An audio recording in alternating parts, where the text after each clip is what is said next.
Hi, Kim. Welcome to the show. It is so nice to have you here.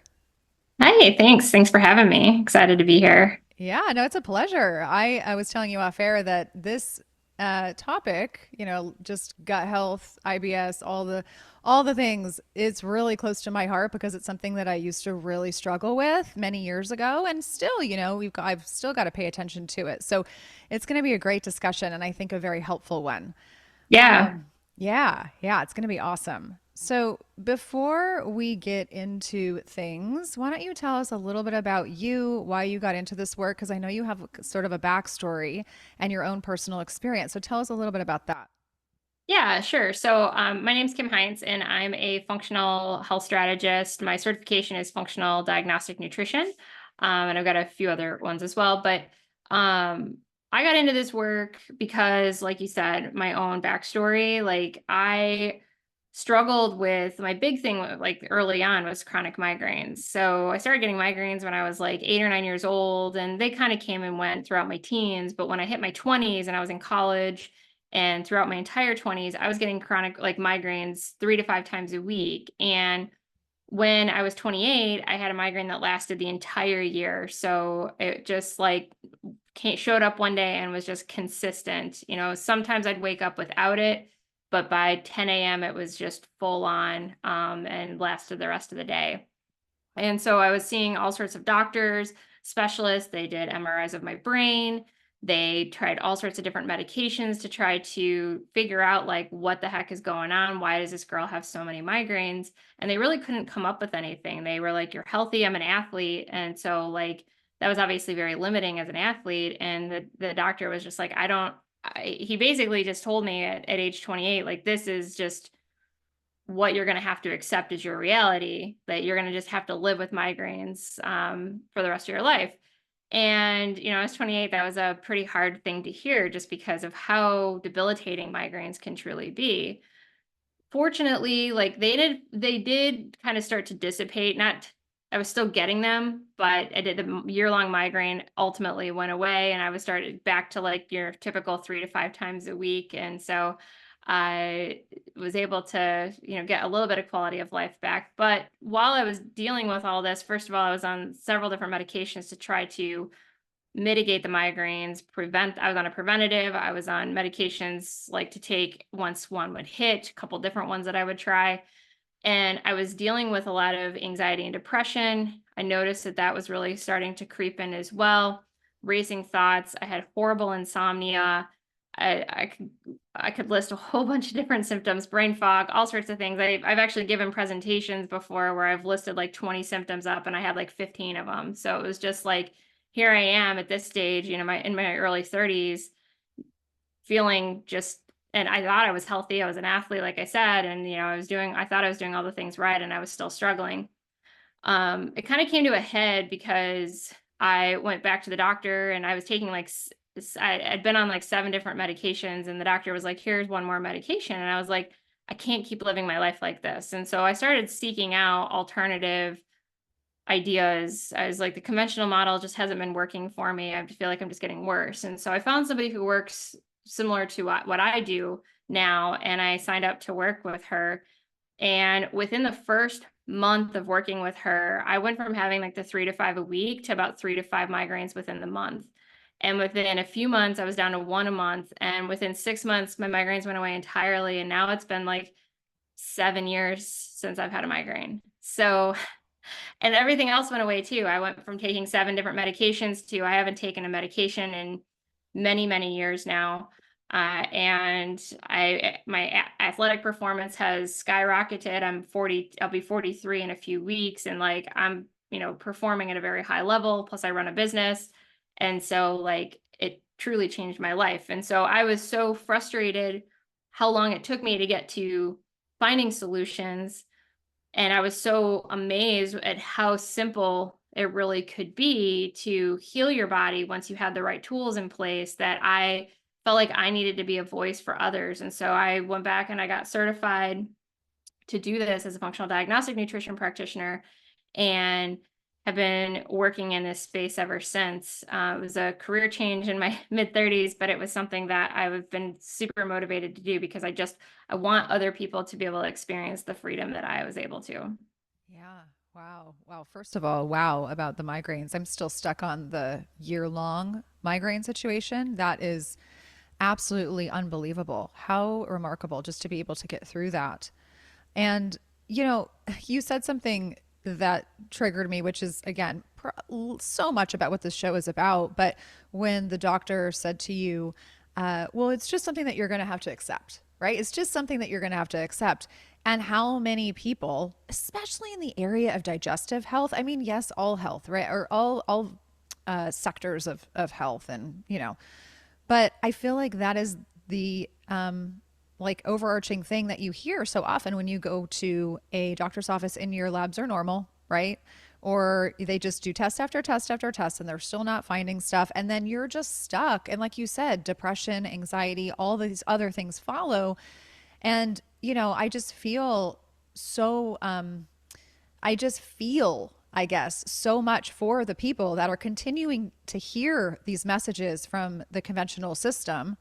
And again, because of the way that they're trained, that there's Right. just no option for them. So I'm so glad that ended up seeking help. And also now look at you, right? It's like, again, and I know I'm laughing in the back of my mind because I say this all the time and it's like I'm a broken record.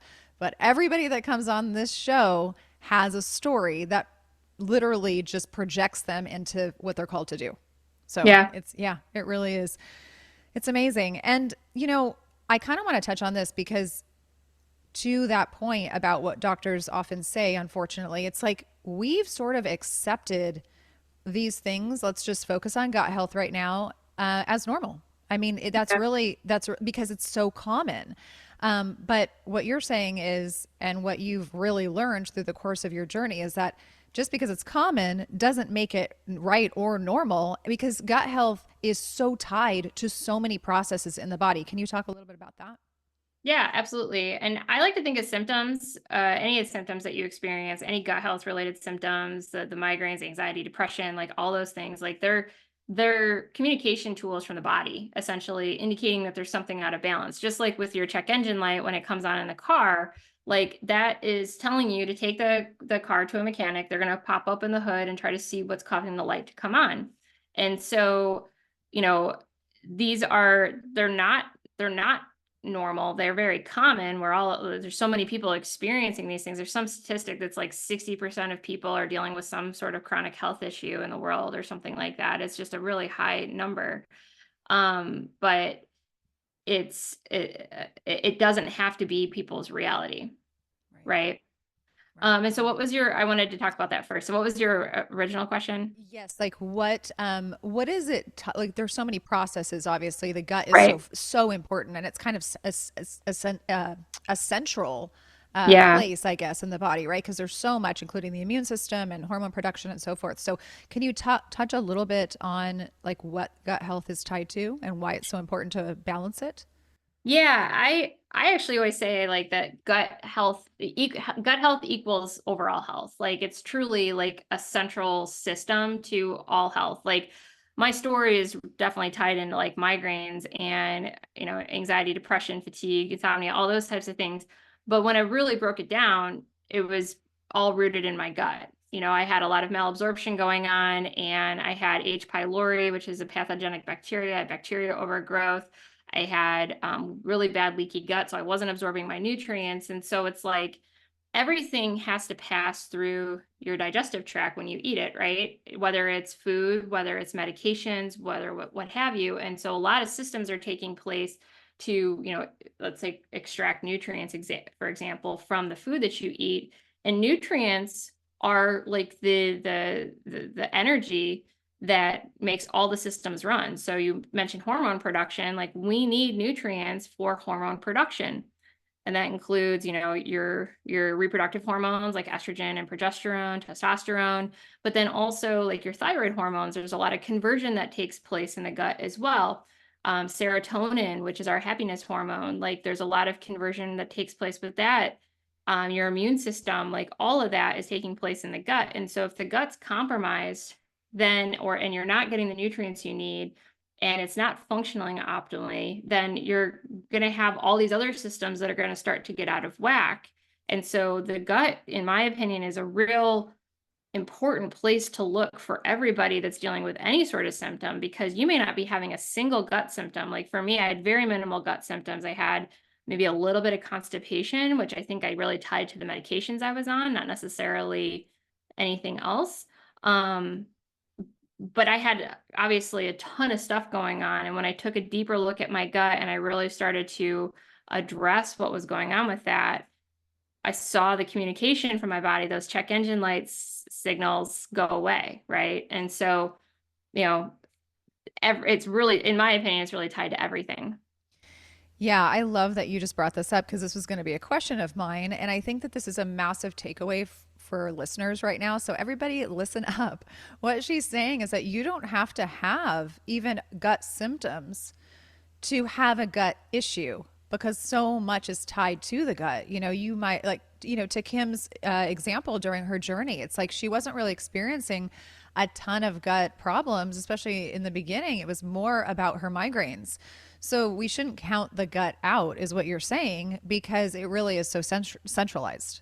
Yeah, Yeah. absolutely. Yeah. Yeah. And I can imagine just, I mean, there's so many things to touch on. In your, with your research, what is because I feel like people say different percentages when we're talking about the immune system as well. Like what percentage of the immune system starts in the gut? Because I hear different percentages and I'm always curious, like, what is it really? Then, yeah, and exactly. It really depends on what research you're looking at. But the number that I usually land on is about 80% of that, because you have to look at, in my opinion, the full picture. It's not just the immune system itself, but all of the nutrients. Like I always call it like build the army when I look at somebody's testing, because I run labs on people. And if your immune system's down and your nutrients are depleted, like that, to me, those are both considered, your army to go to battle to fight off any sort of other infection. And so um, that's 80% is really where I like to land. Yeah. Yeah. And Yeah. that is so relatable for me. Because, when and this is kind of a longer story, so I'm not gonna share the whole thing, but I got very ill as a late teen and had a mono Epstein-Barr hepatitis situation, and it was very Mm, critical.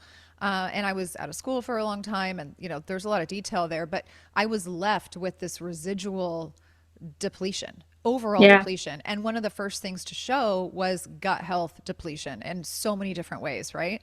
And so the I just looking back, I can see how the more I suffered, the more I suffered. Meaning, like I was not absorbing nutrients.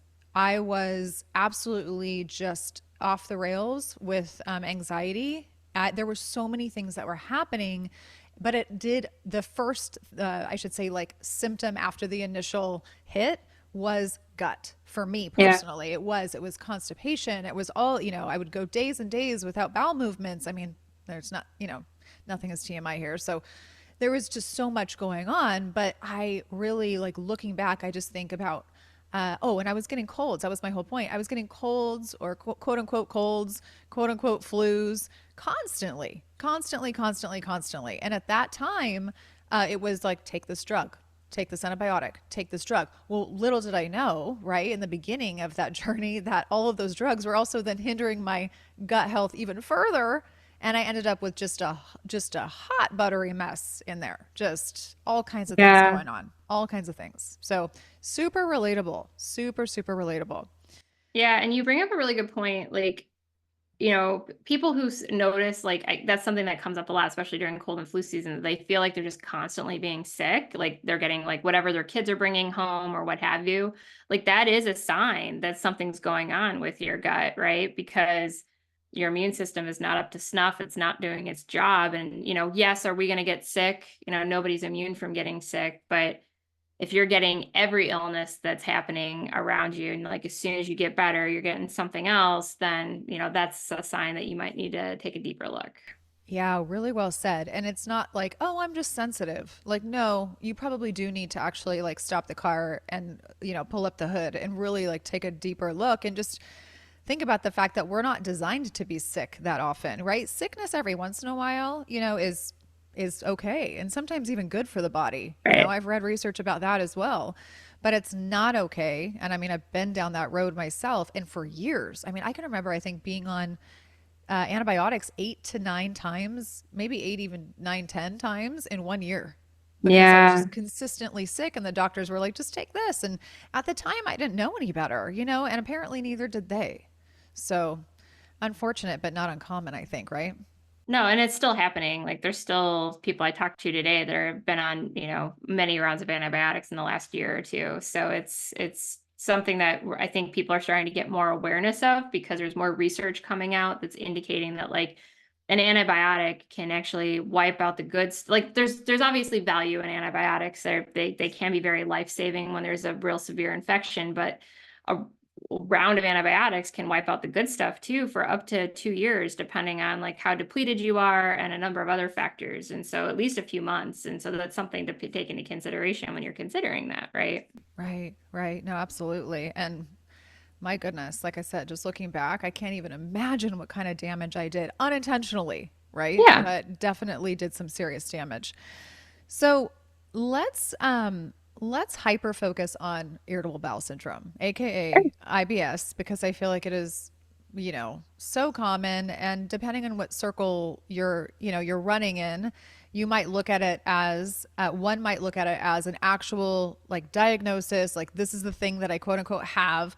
But there's a lot of people that don't really necessarily believe that it's an actual thing, and that there's a lot of stuff going on that is, again, under the hood, stuff that really is root cause basically, and that the conventional system is not really looking for root cause. They're just kind of looking to give the diagnosis, prescribe whatever it is to be prescribed, and move forward to the, unfortunately, move on. So let's go through some of the common symptoms. What is your interpretation of irritable bowel? What are some of the common symptoms that you see when working with patients? And also the assumptions or, that you hear, I think, from clients that you work with. Like, because I think that a lot of people think that it's something they've got to manage for the rest of their life. Yeah, I know those are all really valid points. And so, as far as like what see IBS as irritable bowel syndrome is, it's a cluster of symptoms, and the cluster is not the same for every single person. It's usually very different. And there's actually labels. There's IBS C for IBS constipation, like that's you're trending more towards constipation, and then there's IBS D for diarrhea, and then there's mixed for you kind of alternate back and forth between the two. So you might have periods where you're, more constipated, or periods where you're more having more looser stools, or within the same day, you might have that same.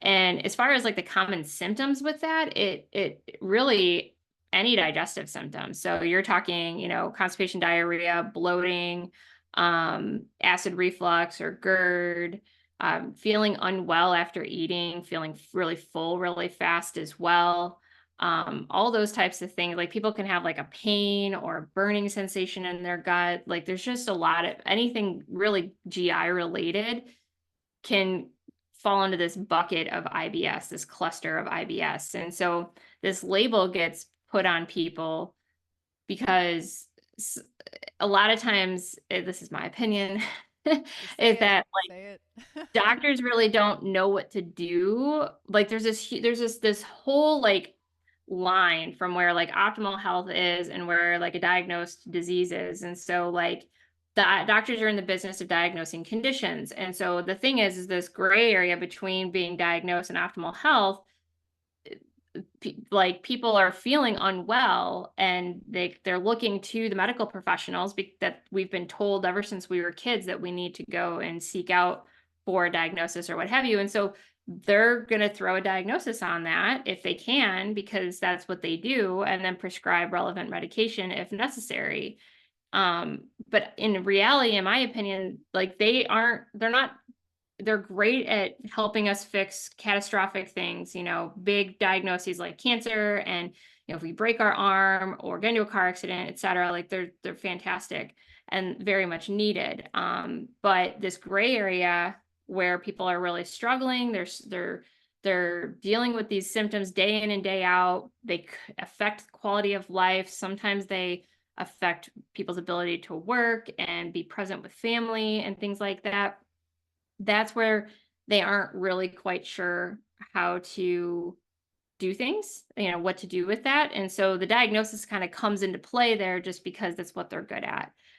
You brought up the question about assumptions, like what are the assumptions that people have with this? And it's like, you're right. Like people do assume once we get a diagnosis that's it. That's part of our identity and we have to figure out how to manage it. When it comes to IBS, like people spend a lot of time avoiding foods, because there's certain trigger foods that are going to make them feel worse, or they eat something and there's this anxiety that comes with eating a specific food, and that's going to ruin whatever they are, the experience that they're having, potentially for days, not just like in the moment, but can have a ripple effect for days. There's the angst of not even wanting to go anywhere and do anything because of that. And then so they feel like they're walking on eggshells because they might eat something one time and it causes a problem, but the next time they eat it, it doesn't. And so, there's just this whole lots of brain space and energy that's going to managing the condition, because that's what people have been given a diagnosis but not really told what to do about it other than don't eat those trigger foods. And so I think the big assumption is like, yeah, like I'm stuck with this is this is my reality for the rest of my life. But like it doesn't have to be your reality if you can really figure out what's going on underneath the hood. Like what is the true reason for these symptoms, these IBS clusters, this cluster of IBS symptoms that you specifically are experiencing? Yeah, wow, so many thoughts. And I just want to touch on a couple of them. The first thing that you said, which I felt like was so fantastic and important, is this gray area. You mentioned gray area and, doctors being really great at like the catastrophic or the immediate or the acute, life-saving stuff, right? If you break an arm, you're not going to visit like the acupuncturist, right? You're going to go Yeah. and you're going to get your arm set and cast and whatever. At least most people would. But what I thought of when you said that was, a lot of the tough stuff that might happen down the line or the more acute things, even something cardiovascular, something like cancer, things that are pretty big. I'm going to go on a limb and say that oftentimes those things end up occurring because the gray area was never addressed. Yes. So 100%. yeah. So it's like we tend to like coast through life with these like minor, and it's not about, and I say this so often, it's not about being paranoid and thinking every little thing is a thing you got to tackle. But we kind of coast through life. Oh, it's really not that bad. Oh, I don't really sleep that well. Oh, my stomach is kind of bloated like 4 out of 7 days a week. Oh. And then boom, right? 20 years down the line, 30 years down the line, now you're in the category of, oh my gosh, I have this big thing. But it's because the gray was like either not, it just wasn't talked about. You were unfortunately like seeing a practitioner that just wasn't trained appropriately and so forth. So I love the fact that you talked about that. And then the other thing that I very much related to and I wanted to touch on was the fact that you said that there's so much like mental and emotional energy that goes into managing something like this. It is so true. I've been down that route. I would say I lived all of my 20s and some of my 30s that way because I was so hyper focused on, oh gosh, am I going to get bloated? Am I going to, when I go out to dinner, am I going to, oh my gosh, I got to have a snack because what if I, go with too empty of a stomach, then you're not going to be able to enjoy dinner. I had stomach acid issues, which we'll talk about in a second. So much of that I think became this like cycle of nervous system dysregulation and so forth because there was so much energy and so much nervous and anxious energy that was going into it. And it's like, then it's almost like, what's first, the chicken or the egg? Like you're kind of just like in this cycle, no shame. Cause obviously I was just doing the best I could with what I knew, but it's so important to understand. So I love that you touched on that. And I do want to get more into like the stress aspect and nervous system too, cause I think that's a huge aspect. Wouldn't you agree? Yeah. Oh, yeah. The nervous system. is deeply tied to the gut. So the more stressed out we get, the more gut symptoms we can have. And then we get stressed out about the gut. So it can cause nervous system dysregulation. And then we just get into this like cycle that we can't seem to get out of. Yep, yep, been there for sure. I have sort of a random question before we go into like actual causes, especially root causes of, in your opinion. But I think there's some confusion, at least I've noticed some confusion about IBS versus leaky gut. Would you clear that up? Would you talk about like the difference? And is IBS always leaky gut, or is leaky gut always, a version of IBS? Like in your experience, what do you have to say about that? I mean, I think leaky gut is part of IBS. I think people who are diagnosed, because we have to think about, you don't see a lot of people walking out of their doctor's office with a diagnosis of leaky gut. That's just not something that we're getting told by our doctors. The IBS is a condition that's being diagnosed. So if we think about that IBS as a diagnosis, but leaky gut is potentially a root cause of leaky gut, because and I don't know if your listeners know what leaky gut is, but I can talk about that too. Yeah, please. The thing so to explain what leaky gut is like your gut is made, the lining of your gut is made of cells that are basically smashed together, and they're held together with these things called tight junctions. And due to a variety of factors, stress, eating a lot of processed foods, medications that we take, antibiotics, but also other medications, like over time, that can, and then also gut pathogens, so bacteria, parasites, candida, things like that, that can essentially break the tight junctions apart and basically create some space in between the cells, where previously were micronutrients, like just your vitamins and minerals and stuff like that, were able to like get through into the bloodstream to nourish your body. Now you've got food particles that are seeping through, and you've got medications, and it's getting into your bloodstream, and your immune system is flagging those things as bad, and it's starting to like cause like your immune system basically to overreact. And you can feel like inflamed. Like a lot of people will say, oh, I feel really inflamed. Well, that's probably because partially due to leaky gut and the overactive immune system that you've got going on due to that. So I think that, if we talk about leaky gut, how that happens, and we talk about kind of what is, happening with that, because it doesn't happen overnight, right? It's happening over time with our lifestyle and things like that. That can contribute to the symptoms that we experience with IBS.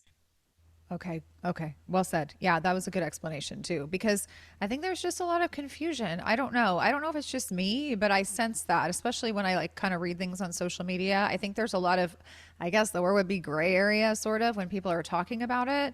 And I just feel like some people are a little confused, or not quite, yeah, not quite like concrete on what it is in the first place. So thank you for clearing that up. Yeah, no, Yeah. absolutely. Yeah.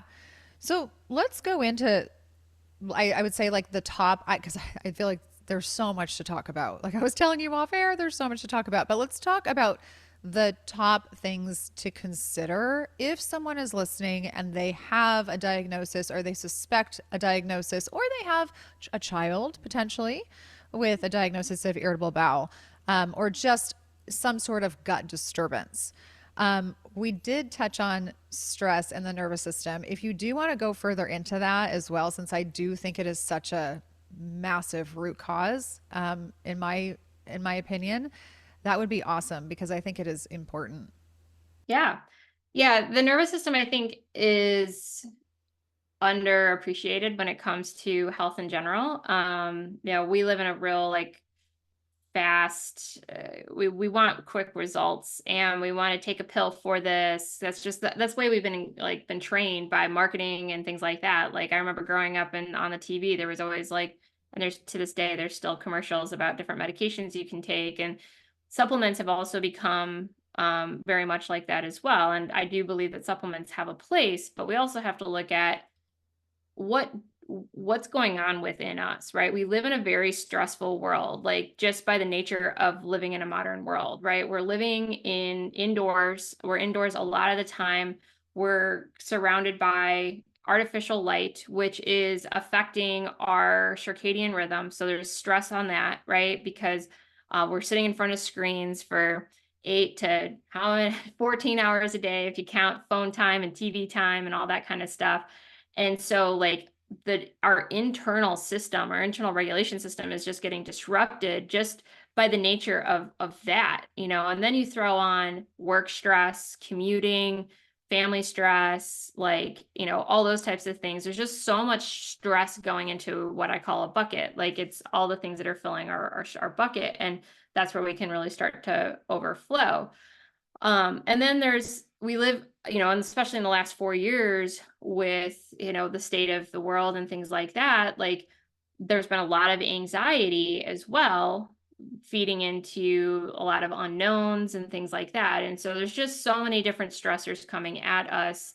Um, and so we have to look at what that's doing to our nervous system. It's just putting us on edge all the time, right? And our bodies were designed to manage stress very well. Like, centuries ago, we needed that stress response to go up if we were being chased by a bear or there was a threat of an invader in the colony or whatever, like we would take action. Like a lot of times when you do have like acute stress like that, you kind of feel like Superwoman or Superman because your cortisol response goes up. You can kind of power through anything. But what's happening back then, what would happen is that your stress would go down and you'd return to normal life, like after the bear chase was over or what have you. Today, our body can't tell the difference between being chased by a bear and the constant stress of everything I already explained.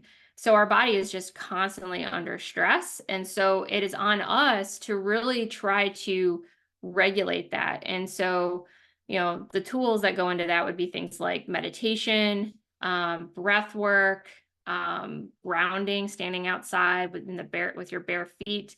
They make grounding sheets these days as well, so you can sleep in them. Just like really doing something to really calm that nervous system down, and even taking a minute or two to do some simple breathing where you kind of breathe in and breathe out, like with specific time frames and things like that. Like you can actually feel yourself calming down, and that you don't even realize how stressed you are until you do that, right? Yep. It's wild. And like anyone who takes a yoga class, they always go in, you're all stressed out, and then you come out of that and people are like, wow, that was really relaxing. And it's like, because we just don't realize how stressed out we are. And if your body's stressed and it's putting all this energy and cortisol and stress hormone into trying to kind of keep you surviving through the stressful time, well, it's going to take energy away from things like digestion. And that's why it can trigger a stress response with our digestive system. And you can deal with more constipation, more diarrhea, more bloating, more GERD or acid reflux. Like it really creates this ripple effect. And so it's very important to, before you grab that supplement or whatever, like you don't have to do anything. You literally can stop where you are and take 2 minutes to do some breathing and calm things down. And that can help a lot. I love this so much. It's just fantastic and so important. And so, like you said, so underestimated. And I often say, like here and also on social media, we don't even have the fundamentals down. We're so like, we jump so quick to the fixes and the fancy and all of that. And we can't even figure it out. Like we're not even getting natural light in our eyes. I love the fact that you talked about circadian rhythm because I think we are underestimating. I should do a whole show or a whole episode just on that alone, like light, Mm-hmm. because we are underestimating how much we are being affected by things like the computer, the phone screen. I mean, kids alone, they're on it. I mean, I'm on it a lot. I'm not going to sit here even say that I'm not because I am, and it's too much in my opinion. It's too much. But and then also just the doom scrolling, the fact that aside from the blue light, aside from the artificial light that's just continually coming in and driving, our body to physiologically respond a certain way, then it's like we have all the anxiety from all the other things. So Yeah. it's so important. And just walking outside for 10 minutes if you're at an office or, you're at your desk and, just taking small breaks, breathing. Would you say that, in your opinion, that trauma can also, of any kind, I would say like micro potentially trauma that continually happens over time, or some sort of macro trauma could absolutely affect digestive function and or gut health and or turn into a diagnosis of irritable bowel? Oh, 100%. Like I try to have my clients do like that's something we talk about is, any trauma, like anything, even if they feel like it's not related or they've been told it's not related, we always talk about that early on in the journey because those traumas subconsciously can still be negatively impacting our nervous system. And so working through that can be a game changer for people. There's some really great like nervous system, like brain retraining programs out there that are pretty inexpensive, but they're game changers for clients who have been dealing with some sort of trauma, whether it is those micro traumas like you talked about that build up over time, or they went through some pretty traumatic experiences as even when they were a child, that could still be impacting them into their 20s, 30s, 40s, 50s, and beyond. Yeah, yeah, no. And I think it's important that we all remember that while trauma is sort of a loose term these days and it's thrown around a lot, and that I definitely understand, I think that, someone could have a version of trauma if it's something that just is like chronic and over time. It doesn't have to be a massive car accident or, somebody dying or going to war or, any of these like really these things that we probably used to associate in like earlier times with trauma. Trauma is really, Right. there's so much that can be that. And again, it's a loose, often thrown, it's thrown out a lot today in conversation. So I hesitate to always call something trauma, but I do think that it plays a massive role in our health overall and therefore our gut. So yeah, yeah, I Yeah. completely agree with you. Hmm. Yeah. Okay, let's move on a little bit because I feel like stress, I do feel like, there are different kinds of stressors too. It's like there could be emotional stress and stuff like that, which can also set precedents and set the tone for things to sort of infiltrate right into your gut and so forth. So would you consider we can go into parasites and candida now. We'll kind of go down this route. Would you consider those root causes, or is there still something going on underneath that? So you can touch on whatever one you want first. Yeah. I think they both are symptoms and the root causes. I say that all the time because, you know, they themselves can cause a whole host of problems, but we have to ask ourselves what caused them to be able to infiltrate our body in the first place. And so there's usually a deeper root cause that allowed them in, whether it's poor immune function, leaky gut, like, lifestyle factors and things like that. And so, each one of them can be fairly debilitating in their own right.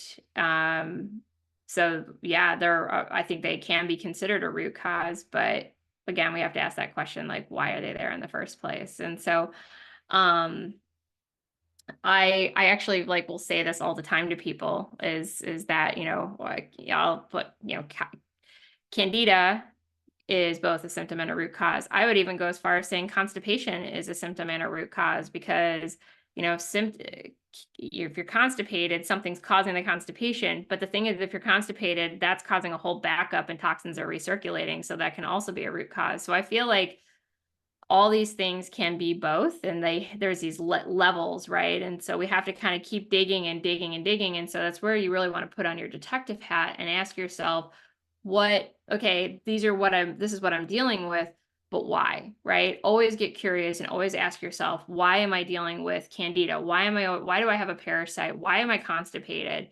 There's something underneath that, and I need to explore that. And then if you find the answer to that, because let's say candida can cause constipation, right? But constipation can also cause candida to get worse. So you have to ask yourself again, why, and so we have to just keep on digging and digging and digging. So yeah, I mean, to answer your question, I think that they can be seen as both. And the big takeaway really is like, always ask yourself, why. Like keep going, go down 5 levels, like why, until you really can't figure it out anymore. And then you might have your true root cause, but you have to also work on all the layers above it to make sure that you're fully addressing the whole picture. I love that. I love that explanation so much. And it's interesting because you're right. I didn't really think about the fact that it could be both. It doesn't necessarily have to be like or, right? It can be like, yeah, it could be this and that, Yeah. because, and it's again, and I said this earlier, it's like, what comes first, the chicken or the egg? Like obviously there is an initial break in the chain somewhere, which is why I wanted to start with stress and nervous system regulation, because I do feel like in a lot of people's cases, I'm not going to say 100% because I realize that there are different stories. People have different stories. But in so many, probably the majority of cases, it's there's some sort of stressor, there's some sort of dysregulation pattern going on. And it's like, that's kind of what initially happened underneath, but the symptoms of that, physical symptoms of that, didn't show for a while, Mhm. right? And it's not until the physical symptoms show that you're like, oh, well, now I have parasites or now I have this. So that's their cause. That's the cause of my issue, which in reality, it's like, okay, yeah, they're causing havoc and they're probably somewhat of a cause, but what's the actual cause underneath the cause, right? Right. Yeah, yeah. Mhm. So, in your opinion, like what would be some other root causes that kind of like, I guess, maybe float above stress as well? Like, I'm thinking sluggish liver, detox pathways not being open, stomach acid. What else did I write down? Mold. I mean, you can go in any kind of direction you want. I'm gonna just leave it to you. Yeah, I mean, exactly. And that's why when, you are going down this path and trying to kind of lay out, like just like a detective would lay out on like a piece of cardboard, all the or poster board, like all of the potential reasons, it's really important to get clear on that because all those things likely need to be addressed. So things like you mentioned, sluggish liver, poor detoxification, because if you're not detoxing well, that toxicity builds up in the body and recirculates. And like after so much time, if you don't pass those toxins through, stool or what have you, they get recirculated back in the body and they're more toxic the second time through. And so that's a really important thing. So, are you producing enough bile? That's a really important thing because that's where a lot of detoxification like happens through bile, that whole system. Stomach acid is a kind of a hot topic because you have a lot of people getting prescribed PPIs for acid reflux, but a lot of these people who are taking PPIs actually have low stomach acid. The acid reflux is really coming from like the gases that are from the low stomach acid. And so, a low stomach acid is crucial for helping your body fight off pathogens. Because the thing is like, at the end of protocols and stuff, when I'm working with a client, they'll be like, okay, so like, how do I prevent myself from getting a parasite in the future? I'm like, well, immune, all the things we're talking about right now, supporting your liver, immune system, stomach, we have really good stomach acid, like support your lifestyle. And that can really protect yourself. And so all those types of things, nutrient levels, having adequate nutrients, because nutrients are literally the fuel for all systems in the body. I always like to call like minerals, for example, like the lubricant that oils the machine. And if you don't have those, then the what happens when you don't oil a machine, right? It gets squeaky and rusty, right? It doesn't work properly. It's kind of the same thing when you're nutrient depleted. So it's like all those different things have to be considered and laid out and determined, do I have this as part of something I need to support? And, to varying degrees, probably anyone who's dealing with some symptoms has some level of all of those things. And a lot, the cool thing is that the body is a system. It's not like, oh, I'm going to work on this one thing. It's like, if you do these 5 lifestyle things, you're actually going to be addressing all those things. And so they all kind of feed into each other too. So it doesn't have to feel like this overwhelming project that you have to like tackle one box at a time, like you would like an overflowing closet or anything like that. Yeah, yeah. No, well said. Oh, so well said. I love the fact that you brought up PPIs because that was actually a question that I had for you, and a question that I've actually received as well from people on social media, which is and I'll just ask it right now since you just touched on it, which is, do you feel like people could be on PPIs and have a truly healthy gut? I mean, I feel like I know what you're going to say, but I feel like they're kind of given out like candy, whether it's over the counter or prescription. And I do think that there's obviously concrete research out here saying that, like, the use of PPIs at the end of the day is going to be it's going to negatively affect your gut health long term. So Yeah. like for someone who's on them but kind of wants to get off but is hesitant, what would you say to them about that? Yeah, I mean, there's definitely research coming out. Um, there's studies recent as October about not only impacting gut health, but also like your cognitive health too for long-term use of these things. And so, I mean, we have anything we put into our body, there's a cause and effect, like positive or negative. And so anytime you're putting anything into your body, you have to ask yourself, like, figure out what the side effects are, the short-term, the long-term side effects, and is this thing worth it?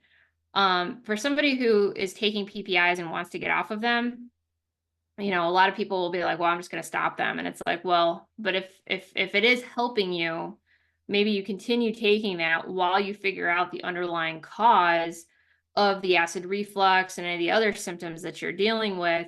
And then you might get to a point where you feel like you don't need them anymore, right? Like, or you'll feel more confident that you can start to wean yourself off of them. But you have to have a solid foundation, because if the medication is kind of band-aiding and plugging some sort of hole and preventing you from dealing with discomfort, then use that as a tool for the time being and go after the true underlying issue or issues. Once you address those, you might feel like that medication isn't needed. I mean, take my story from earlier. Like, I was on 7 different medications and I don't take a single medication now. I was on three migraine meds. I was on anxiety medication, depression medication. They put me on a focus medication because I had side effects from all those. And like, I don't need any of those things anymore. But I took them for a while I was healing, just to give me some confidence until I was like, you know what, I feel ready, like I can come off of them. And so, that's what I would look at any medication as, is a tool. Sometimes they're lifelong tools, but sometimes they're short-term tools you use to bridge a gap while you figure out what's going on. And I think society as a whole, we haven't really been taught to look at medications like that. I do think they have a place, at least in the short term. The thing is, we're prescribed them and then we're just kind of sent on our way and we're supposed to take them forever. And it's like, no, like, that's step one. Let's feel a little bit better, have some relief, but then that's not fixing the problem. What do I need to do to fix the problem now that I have some relief? Yeah, yeah. You made a really good point too about just how they need to be seen as a tool. And sometimes I think we can, at least those I think who are really, really trying to figure out their health, sometimes they feel shame surrounding taking medication while they're still trying to figure things out. And I think it's important to not really feel shame about taking meds, especially if you're privy to the system. And so you just don't want to be, sucked into it further than you're already sucked into, because oftentimes, to your point, one medication leads to another, which leads to another, and then you got side effects from that, and then you got to take 3 more, and it's just like this never-ending cycle. But Yeah. it can be used, to go off cold turkey just on your own might not be the best thing. I'm sure people have done it and it's worked out. But again, that's not everybody's story. And so it's important to look at it as a tool, and hopefully more of a short term one, so that you can really just get to the bottom. Yeah. Yeah. Yeah. Yeah. What would you say to somebody who's listening who just is dead set on the fact that food is what's causing their issue? Like, as an example, somebody feels as though dairy is the absolute root cause of their irritable bowel. And they just don't feel like, it's anything else. Would you say that dairy is a root cause, or uh, would you suggest to maybe go a little bit deeper than that? Yeah. I think dairy can be problematic for a lot of people if it's pasteurized dairy, like processed dairy. If we're talking raw dairy, I think we've got a completely different story there, because a lot of people who can't tolerate which is most dairy, conventional dairy that you find in the grocery store, they can't tolerate it because of all of the stuff that's thrown into these products and the way that they're processed. And that's the thing. Are you reacting to the dairy itself, or are you reacting to all the processing agents and everything that goes into that? And so, I have clients who cannot eat dairy, but they can eat raw dairy, or they can eat goat dairy, raw goat dairy. So the thing is that, we can look at any food, like, because a lot of people feel like all sorts of foods have similar impacts on them. Your body is and especially if you have evidence from your past where you could eat them and now you can't eat these things, why did your body all of a sudden start reacting poorly to these things? And the food didn't change necessarily, right? If it's the same food as before, but you changed. So something internally is causing your body to have a negative response to it. And I believe the response you're having is real. I'm not discounting that, but we have to ask ourselves, what changed within you? Do you have an overgrowth of bacteria? Do you have leaky gut? Do you have something inside that's causing your immune system to flag this food as bad and cause you to have indigestion, or inflammation, or brain fog, or whatever that comes with reacting to that food? And that's where, again, like going back to the conversation earlier about, like, I really encourage people to try to get curious and ask themselves, but why, but why, but why? That's the same line of questioning I think applies here. What else could it be? And so, if you're 100% dead set on it being, that the food itself is the problem, and you're okay with cutting that food out, then, I guess then you can continue living like that. That's obviously like one option. Another option is go and prove your theory right or wrong. We go back to, science class, where we always had to like prove a theory, prove a hypothesis that we had to come up with, right? And so do some testing. Find out if there is something going on. If there's nothing going on, then you can be like, yep, it's 100% the food. At least you ruled that out as an option. Yeah. No, that's good advice. There's there's something to be said about how we are naturally built to be resilient. And so I feel like when we have a ton of issue with, a food group or whatnot, it's like, why are we not as resilient to that particular thing anymore? Right. Yeah. And then there's also, we touched on this earlier, but there also is this, and again, I'm not this was my experience, so that's why I'm sharing it. I'm not discounting the realness of the symptoms, but there's also this psychological aspect. Like when you train yourself to say, this is bad, this is bad, this is bad, well, it's going to be bad. It's going to be Yeah. bad, And I saw that with myself, like the more that I like outwardly projected that certain foods were going to hurt me, I feel like whether they were going to hurt me or not, they were going to hurt me because I convinced myself that they were going to hurt me. And again, that's not to say that people's symptoms aren't real. I'm just talking about my own experience. I think sometimes there's like, again, it's like this cycle. And that's why this conversation is, I was telling you off air, like everything is so blended together, like there's just like so many, it's like one big pot, and it's like, what comes first? Like what really Right. caused it? It's just like you have your own story and your own journey, and you have to kind of get to the bottom of it, because you're unique, but I think that people share similar experiences. And for me, I've definitely talked to others who had to stop that rhetoric, to that talk, that internal talk about, well, I can't have that because it's going to make me sick. Right. Mm-hmm. Because what's interesting is that like the healthier my gut got, the more I was implementing those foods back in with no issue. But it was also that I had to sort of retrain my brain and say, Yeah. you know what? I don't think this is going to be a problem anymore. And I really had to work on that. For sure, because you go back to the micro trauma thing you talked about earlier too. Like when you have fear of different foods because you've had negative responses to those foods before, that's a micro trauma, right? Like Yes. I had the same thing. I mean, at the worst of my migraines, I was eating chicken and rice. And like some roasted vegetables. That's all I could tolerate because I felt like everything else was triggering migraines, and I was afraid that I was going to trigger it. So I had to, over time, again, learn to trust that this food wasn't going to cause that problem. And, But the cool thing is once you do learn to trust that and you start having evidence by eating something and you feel okay afterwards, that you build that confidence back up and you can have that food freedom once again. Yeah, yeah, absolutely.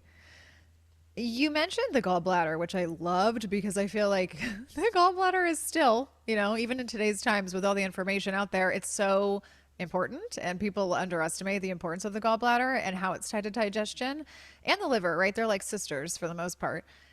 Would you say that people who do not have a gallbladder, that they're more prone to digestive issues and or something like irritable bowel? I think they can be if they aren't taught how to support their body once their gallbladder's been removed. There's a statistic that like 500,000 gallbladders are removed in the US every year. And, you know, everyone I talk to, because I talk to a lot of people that have had their gallbladder removed, nobody's ever been told what to do once the gallbladder's been removed. And the thing is like, you're right, they're all connected. Like, bile is a digestive juice that is created in the liver and it's stored in the gallbladders. So if you remove the storage facility, which is the gallbladder, the bile is still being created, but it starts dripping into the digestive tract. So there are certain things that if you don't have a gallbladder anymore that you can do to set yourself up to really minimize any negative impacts of removing the gallbladder.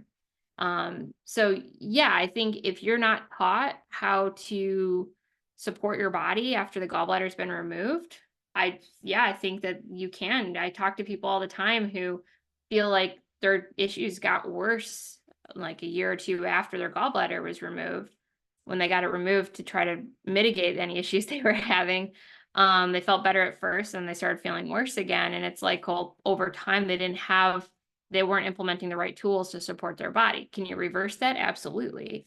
It's just certain people who have had their gallbladder removed, there's certain things that it's going to be beneficial for you to do for the rest of your life to support that.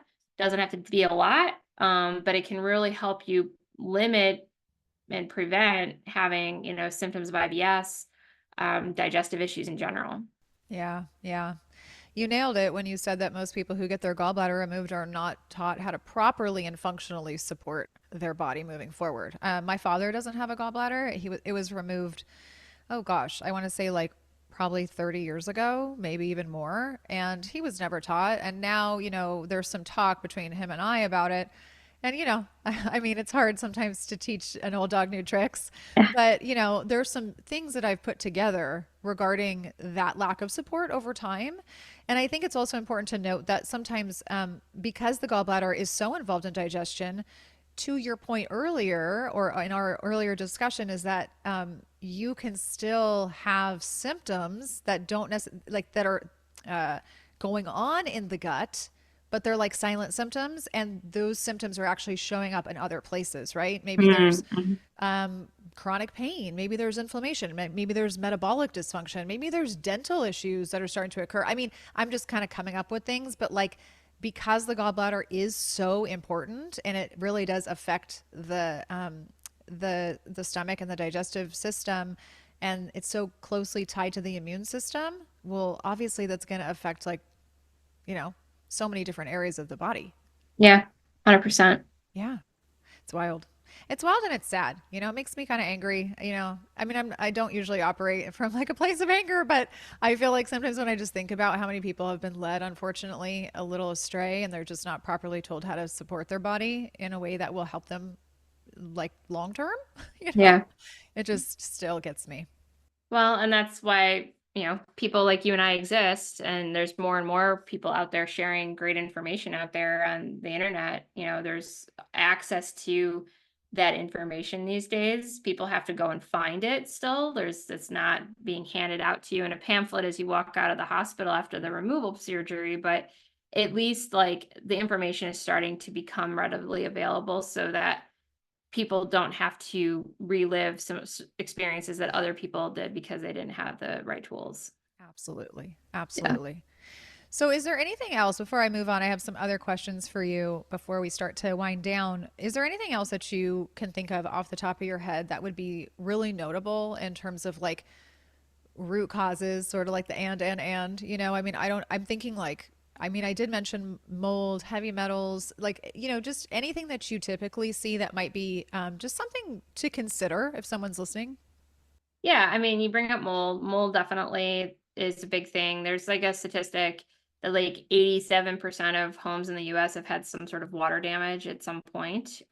So like mold is a bigger issue than I think a lot of us know. There's I know a practitioner who for years was getting all these health issues and they found 2 inches of mold under their carpet at 4 years after the health issues began. And it's like, how often do you sit on your carpet to watch TV or like, read a book or whatever? And it's like, so she was like basically like laying in the mold and didn't even know it because mold doesn't always have a smell. That's a big myth is that, if you don't smell it, it's not there. That's not true. Like you can, it's mold is very silent. So I think that that's a big thing that I'm always looking for to talk about with people. You brought up heavy metals. And heavy metals are in everything. They're in our food, they're in our water, they're, you know, they're in our deodorant. They're just like, there's so much exposure to heavy metals that we're having. And so that is definitely an underlying issue that we have to look into as well, to see if those types of things are part of the problem. And so like looking for all those things can be crucial, especially if you're dealing with a myriad of health issues. It's like, I'm a big proponent of testing, obviously. So like get the right testing to uncover those types of things. So like the big things though for me are, like you said, heavy metals, mold, all the pathogenic, parasites, candida, bacteria, H. pylori, low stomach acid, not creating enough bile or missing gallbladder, nutrient deficiencies, poor immune function, hormonal imbalances, which I think a lot of times are often due to these dysfunctions in the other systems that we just talked about. All those types of things, if you look at all those areas, even looking at thyroid too, like, checking on that, I think all those things can really help you paint a clear picture of what's going on with your health, monitoring those systems and making sure that they're optimized so that also get your health optimized. Yeah, well said. Yeah.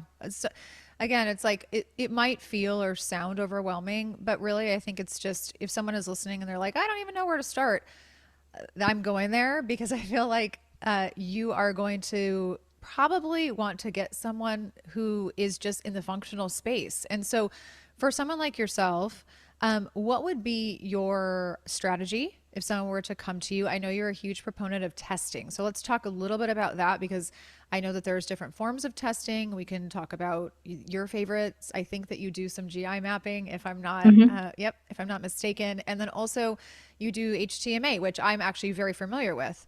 So why don't you just talk a little bit about how you would approach testing if someone were to come to you as a client?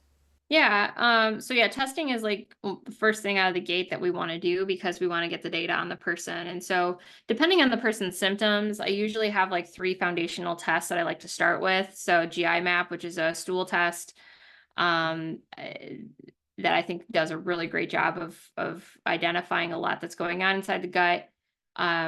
Urine, which is a organic acids test, and that's also looking at the gut as well through a different lens, but it also looks at different nutrient levels in the body, toxic exposure, things like that. So it's also really helpful. And then HTMA, so hair tissue mineral analysis, is just looking at your nutrient levels as well as heavy metal toxicity. And so running those tests as far as like a first step, I think is crucial because it can tell us so much about what's going on in the body. Pairing that with some comprehensive blood work, you can just ask your doctor for it, or we can run it too. Like that can also help provide some additional information because, I'm looking at blood work differently than your doctor would. They're looking at wider ranges. I'm looking at a narrow range that tells us where optimal health is, that can point to some of these things that we've talked about today. So looking at all that and then also doing a full health assessment on a person too is super important, not just looking at their symptoms, but their diet, their lifestyle, all of their different, preferences. Are they eating breakfast? Are they skipping a bunch of meals? Like we look at all these different factors because looking at a person from a 360-degree approach and all the different things that are going on helps helps me help them, right? It really helps us put together a comprehensive plan to be able to address the body. And then once the testing comes in, we prioritize things because certain things are going to be kind of like a primary issue over other things. And so we prioritize the order in which we want to address things, and we just start slowly implementing things little by little, because you didn't get here overnight. You didn't start feeling poor overnight. You're not going to fix everything overnight, even though, most marketing will make you believe otherwise. That, but we will, the goal is to see quick wins, to start seeing changes. And so just like thinking back to what we said earlier about how like symptoms are a communication tool from the body, if they start going away little by little, or you're like, hey, this week I slept 4 nights really well instead of last week, which I slept poorly all 7 days. All right, well, that's a win. Like we're on the right track. Like, oh, hey, I actually had a bowel movement 5 days in a row this week, and it's the first time I've had 5 solid bowel movements in a week. Like, awesome. That's a huge sign that we're on the right track. And so we celebrate all these little things, because all the little things are telling us that, hey, we're on the right track. It's not going to be a switch that flips and you wake up and, yesterday you felt terrible and you haven't pooped in a week or 2 weeks, and like you're super bloated, and the next day you wake up and you're full of energy, your bowels, or you're going to the bathroom 3 times a day, like everything's perfect. Like, it's not going to happen like that, right? No, if there's one thing that I've learned, it is that your journey is not linear. And there's also no like fi- finish line. And the fact that you're like, okay, now I'm done. Now I don't have to care for myself anymore. And now I've arrived. And that's not to like discourage anybody. It's just that, we're also always ebbing and flowing and changing in life, and our life around us changes. And so therefore our body reflects those changes, and symptoms might change, or, there might be things that come up, or hard situations and circumstances that occur in life. And so we're always going to be addressing things, but you're right. It is like a marathon, but also those little wins and those little like things that are just, they're such confidence boosters and builders. They are so important. But Yeah. yes, it is not linear. It is definitely No. not linear. No. One thing that I am so happy that you touched on, and I've been talking about this so much in my personal life actually, and I just want you to elaborate just a little bit more on it because it is so important. And I've really been drilling this into my parents lately. Is you talked about blood markers and optimal ranges. So, can you touch really quick on the normal ranges within blood work versus functional ranges, and just how that is a little bit just different? It's different when you're going to a functional practitioner versus like going in through your standard average lab, right? And you're just getting those ranges back and you're like, oh, I'm good because I'm in range. Can you Yeah. speak to that? Yeah. So we get our blood work back, right? And there's a range on the PDF we get from the lab, right? And they tell us if we're in range or out. And usually we get a call from the doctor or the nurse, the doctor's nurse, and says, oh, everything looks good. Or, oh, hey, your cholesterol's a little high. Maybe like do this, and that's pretty much all we hear. Well, those ranges are created by the lab, and they are an average of all the people that get their blood work done. And as I mentioned earlier, like 60+% of people have some sort of chronic health condition. So there's a lot of unhealthy people that are creating or helping create these averages, these ranges, right? And those ranges are designed to help doctors diagnose something. That's what their job is. They're here to diagnose and treat. And so if you have certain numbers that are super low or super high, they may want additional testing. They may want to prescribe a medication, like et cetera, et cetera. Like, go back to the cholesterol. If your cholesterol's super high, they might be like, hey, we want to put you on a statin or like something like that. So that's not where optimal health occurs, because this is why people are always saying, well, my labs look normal, but I don't feel normal. Like, right. And it's because just because your blood work looks normal doesn't mean that your blood work is optimal. And so functionally, we look at much more narrower ranges where optimal health is truly occurring. And so, your you might be like in the conventional range, the lab range, you might be completely fine as far as they're concerned, but you might be way out of range functionally.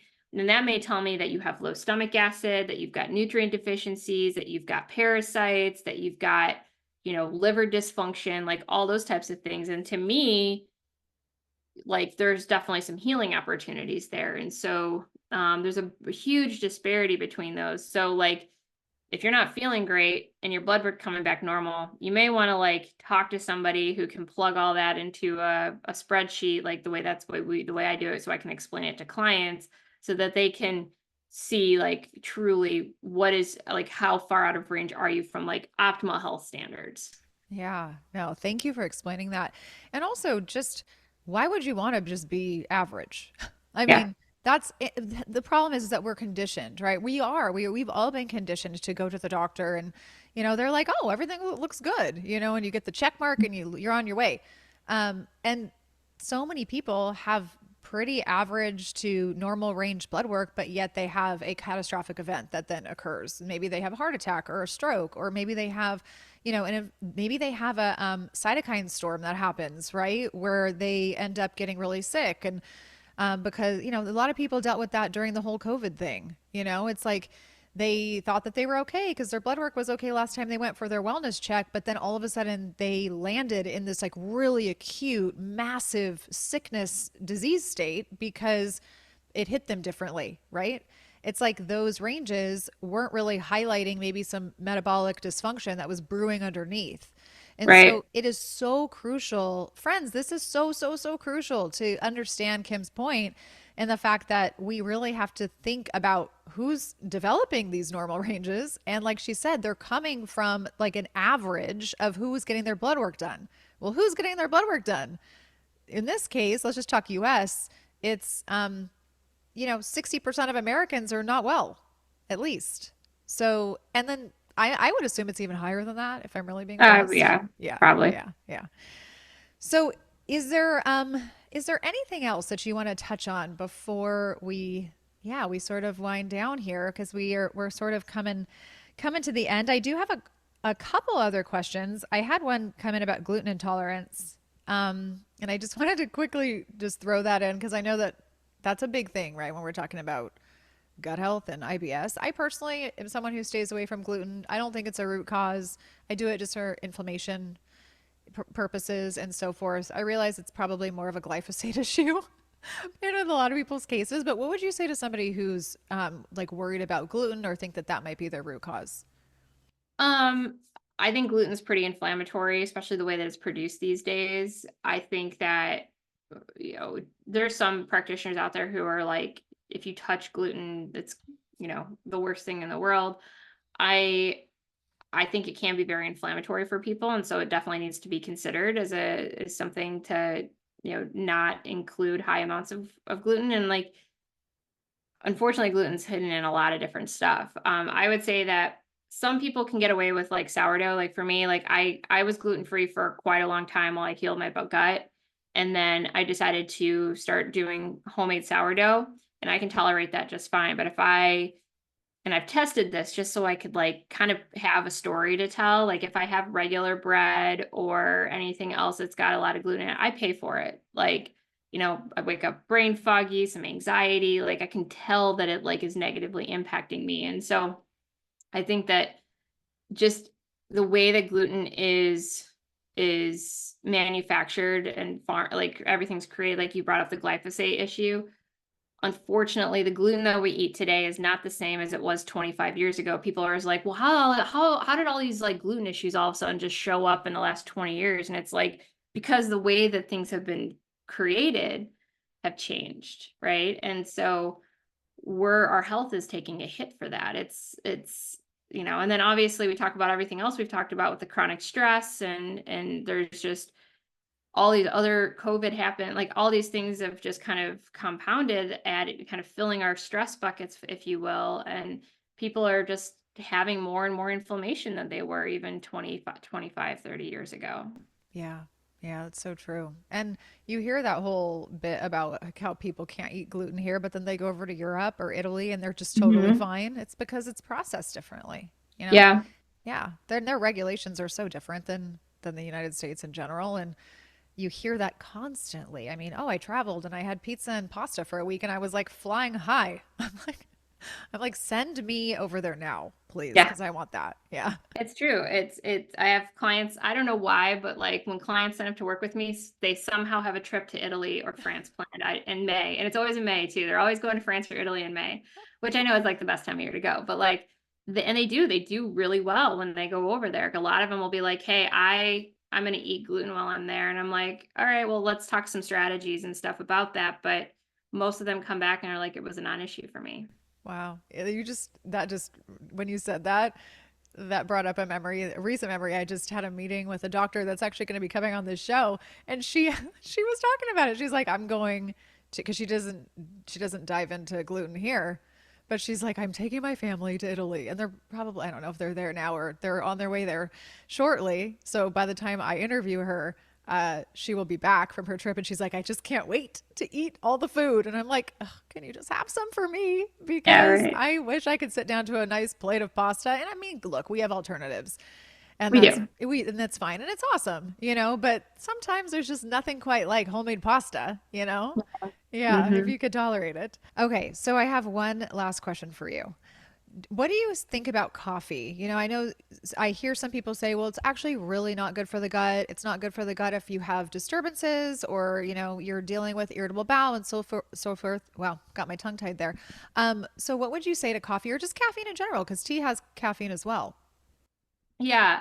Uh, to speak to coffee specifically, we have to be careful about the type of coffee that we're consuming because it absolutely can be problematic because two things. One, a lot of coffee has mold and mycotoxins in them.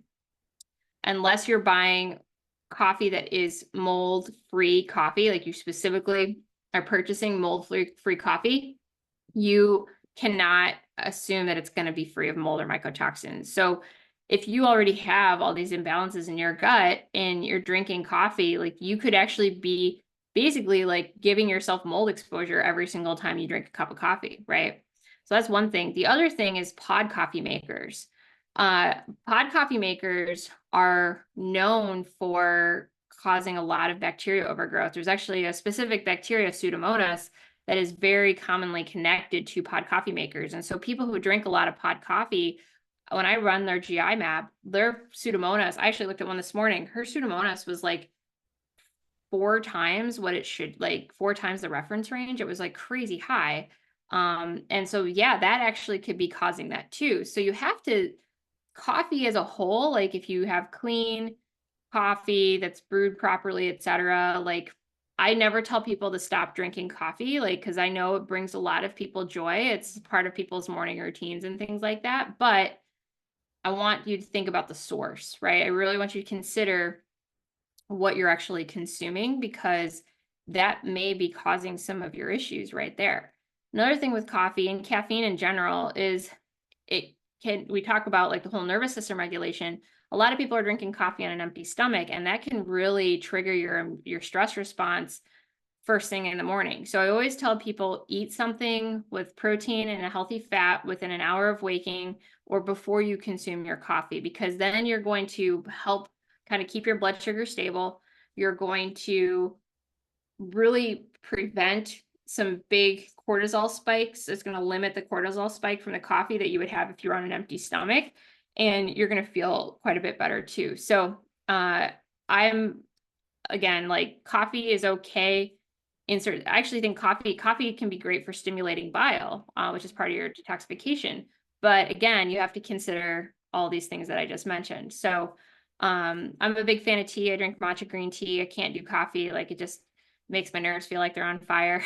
So I never really, I haven't drank coffee in a long time, but like, same thing though, like you got to have something before you have the caffeine in the green tea as well, or whatever caffeine. So Yeah. No, I can attest to that. And I've spoken a lot about this in the last few years, but I used to be the person that would drink my coffee before food, and I chalked it up to oh well, I like load it up, right? Like I loaded up with butter because at the time I was doing more like of a bulletproof type of a situation. So I mm-hmm. was like the butter and the maple syrup and the MCT oil and all the things. So there's like tons of calories. No. It still was not food. It still was not what I needed. And when I switched that around, and my holistic doctor, I mean, he was telling me forever, Vanessa, just have some food beforehand. And I'd be like, no, no, no, it's just not my routine. Finally, a few years ago, I switched that up. That was probably one of the biggest health turnarounds that I have ever seen. And I'm not kidding you. Like fairly quickly too, because I used to be so crashy mid morning, and I just didn't realize what I was doing to my adrenals. It impacts your liver and glycogen storage and all of that. There's just so much that goes into that.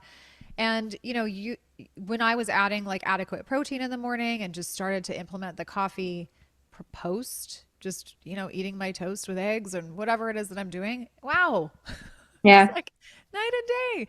But I also amazing. love the fact that you brought up the sourcing with coffee. That is such a good point. And I honestly didn't even go into this question, even remotely thinking of that. So, Hmm. yeah, thank you for bringing that up.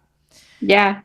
So, any last thoughts for someone potentially just listening? Maybe they feel a little bit overwhelmed, or maybe they're overwhelmed because of someone they're taking care of, like a teenager or a child. Like, what would be your, I guess, your words of encouragement or advice?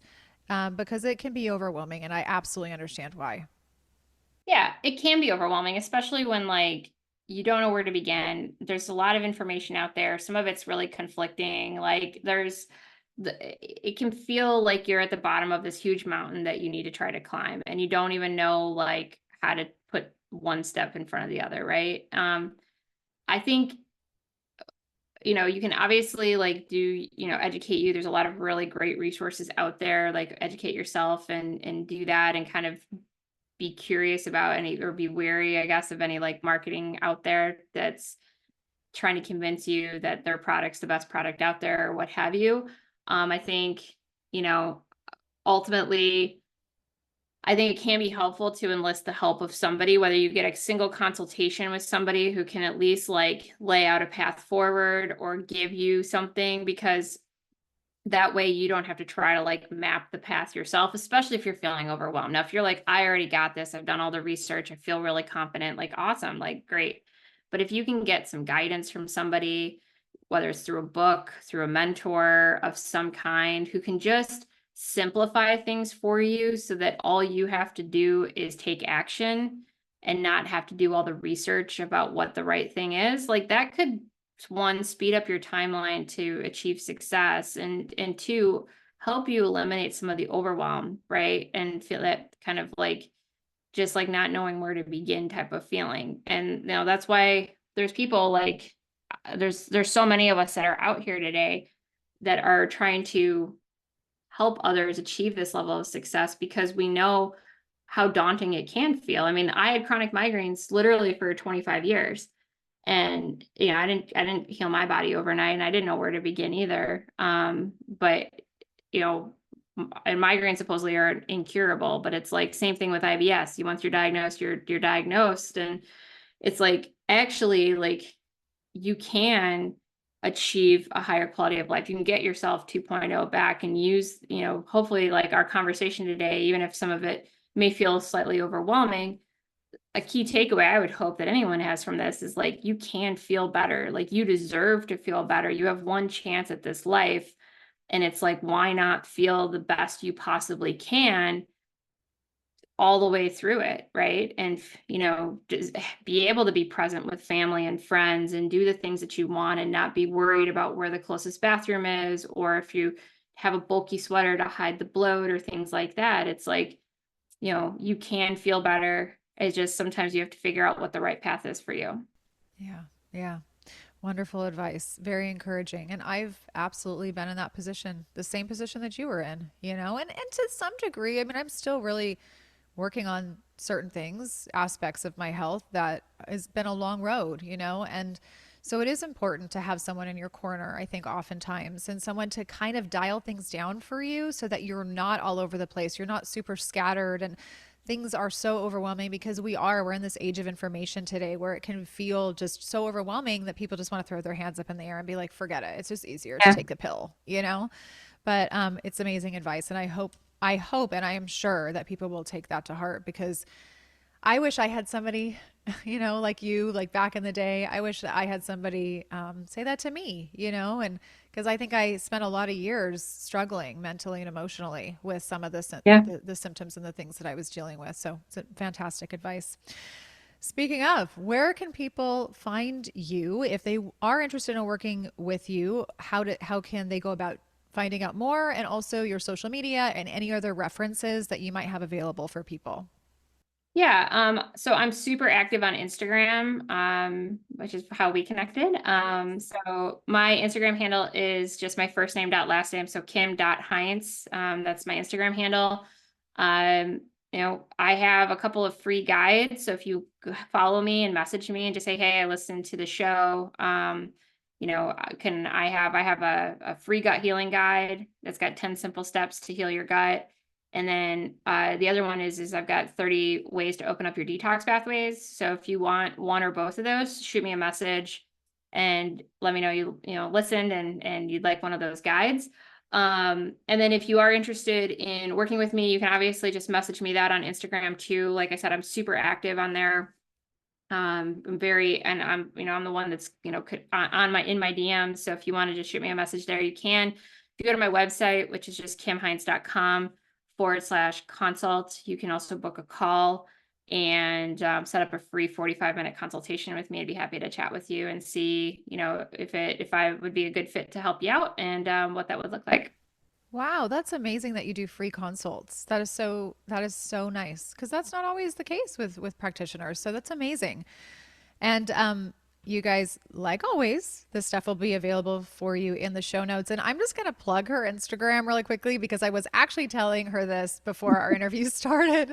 But I feel like she has one of the most attractive Instagram accounts on the planet. Her infographics are so fantastic. They're so easy to read. They're just very explainable, and they're so attractive, and I love love them. And sometimes I like will seek, honestly, I'm not kidding you. Recently I had something in my mind, and I actually went and not everybody always pops up for me, unfortunately. So I sought your account out, and I was like looking for something specific, and then I just found myself like going through them, just so many of them, and I was like, wow, they're so gorgeous. So if you are on Instagram and you do not follow her, I highly recommend that you do, because she's got so much free, great, amazing information and resources on there.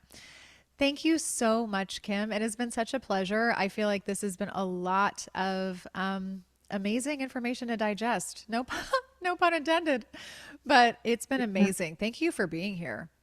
Yeah, thanks for having me. I had a really great time just chatting all things health and IBS and digestion and all the things. So thanks for having me, and thank you to your listeners for listening along. Yeah, absolutely. Well, have a wonderful day, and I will chat with you soon. Sounds good. Thanks.